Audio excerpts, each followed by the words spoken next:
This is a part of the Nilgiri biosphere. This is believed to be the second oldest mountain ranges in the world.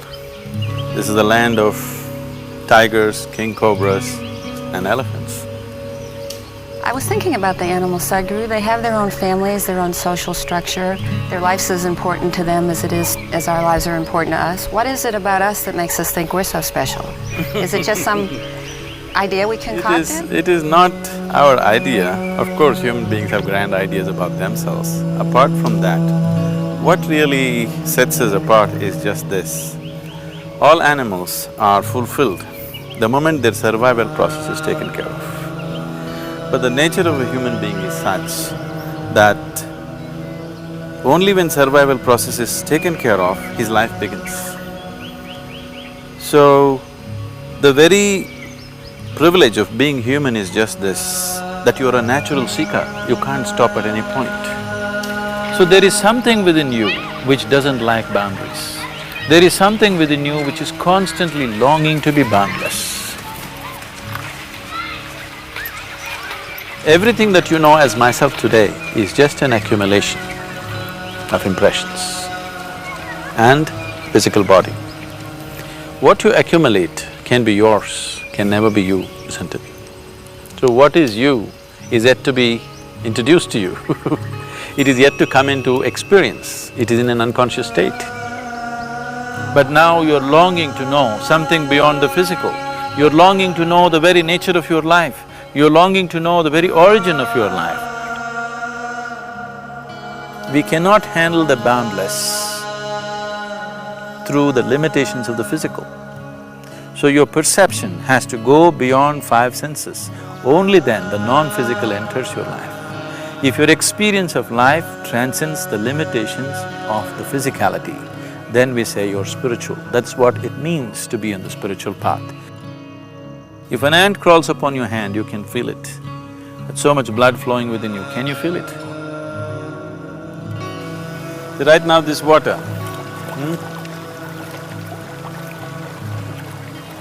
you don't experience this water as yourself.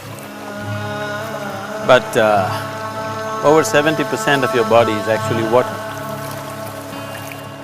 If you turn inward, beyond your sense perception, if you turn inward, then the very process of creation is happening within you, because the very source of creation is functioning from within you. Your body did not get created from outside, it is happening from within.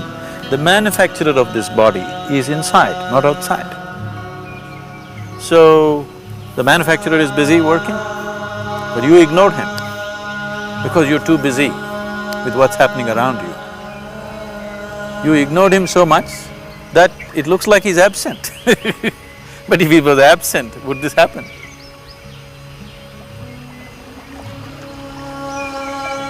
If you make your life energies phenomenally exuberant, you will see this sensory body can become as large as the existence itself. You will experience the whole existence as a part of yourself. That is when we say you are in yoga.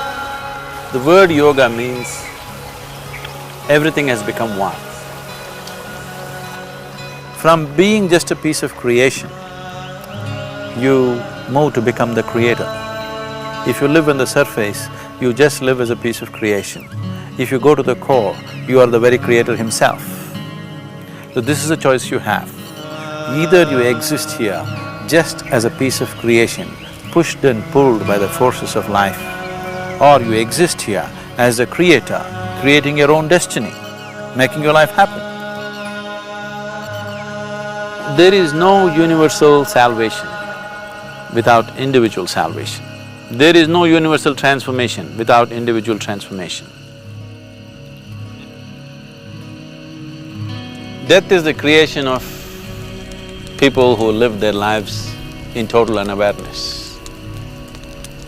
There is only life, life and life alone, moving from one dimension to another, another dimension to another. So if your experience of life right now transcends the limitations of the physical, you're already immortal. I'm immortal because I don't exist I'm immortal because I'm not identified with my physical body.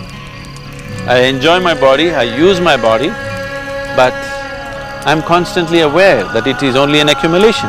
Any day I have to drop it. So this is immortality. In awareness, you're immortal. Only in unawareness, you are mortal.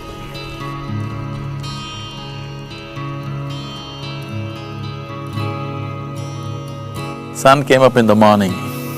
Did it choose on whom the sunlight should fall and whom it should not?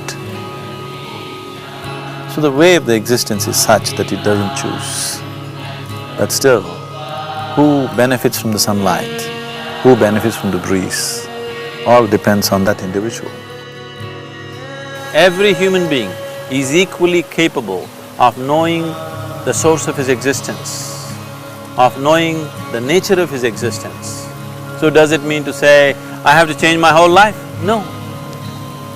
What you do with the outside is one thing. What you do with the inside is totally different. That's why people ask me, how much of yoga should I do? I say 24 hours. You shouldn't do anything other than yoga. You should make your, running your family into yoga, going to your office into yoga, your business into yoga, your very process of breathing and every step that you take into yoga. You make every aspect of your life as a stepping stone for a higher possibility. That is the essence of Isha Yoga.